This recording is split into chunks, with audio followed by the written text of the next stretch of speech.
अस्सलाम वालेकुम नाज़रीन, एक नई वीडियो में खुश आमदीद। आलू, बेसन और चिकन का इस्तेमाल करते हुए आपको बताऊंगी कि आप आलू टिक्की किस तरीके से बना सकते हैं।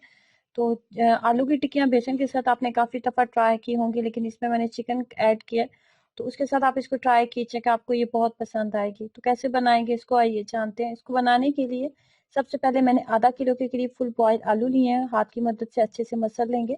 और उसके बाद हमने क्या करना है कि इसके अंदर हमने 1 कप के करीब चिकन ऐड कर देना है। चिकन जो है ये फुल बॉयल चिकन है, और इसको आप जो है आप थोड़ा सा कद्दूकश कर लें, थोड़ा सा इसको ग्राइंड कर लें। उसके बाद एक दरमियाने साइज का प्याज इसके अंदर चॉप करके डालेंगे, और 4 से 5 सब्ज मिर्चें बारीक कट करके ऐड कर देनी है। यहाँ पे मैं डाल रही हूँ 1 चाय का चम्मच जीरा पाउडर, 1 खाने का चम्मच लाल मिर्च पाउडर, 1 चाय वाला चम्मच धनिया पाउडर, और साथ में 1 चाय का चम्मच नमक पाउडर। जीरा पाउडर, लाल मिर्च पाउडर, धनिया पाउडर और नमक, तमाम चीज़ें ऐड करने के बाद यहाँ पे इसको हाथ की मदद से अच्छे से मसलने से पहले मैंने यहाँ पे धनिया भी ऐड किया है। सब्ज धनिया 1 मुट्ठी बराबर ऐड करेंगे। तमाम चीज़ों को अच्छे से कर लेते हैं मिक्स अप। अब हमने इसकी कोटिंग तैयार करनी है, तो कोटिंग तैयार करने के लिए हम बेसन का इस्तेमाल करेंगे। 1 कप के करीब मैंने बेसन ली है। और उसके बाद मसाले आप देख लें, धनिया पाउडर आधा चाय का चम्मच, जीरा पाउडर आधा चाय का चम्मच, लाल मिर्च 1 चाय का चम्मच, उसके बाद नमक।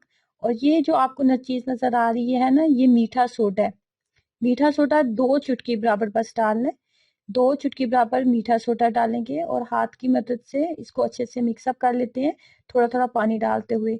मसाले में एक दफा फिर आपको बता दूं तो मैंने इसके अंदर डाला था जीरा पाउडर, धनिया पाउडर, लाल मिर्च पाउडर, और उसके बाद नमक और 2 चुटकी मीठा सोडा।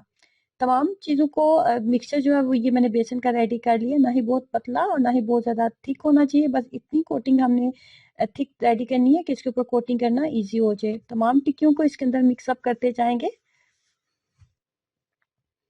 तमाम टिक्कियों को इसके ऊपर मिक्सअप करते जाएंगे और उनको अच्छे से कर लेंगे फ्राई।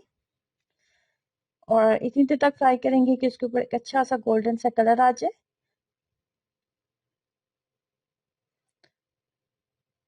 फाइनली ये हो चुकी हैं तैयार। ट्राई करें और अपना एक्सपीरियंस में ज़रूर शेयर कीजिएगा।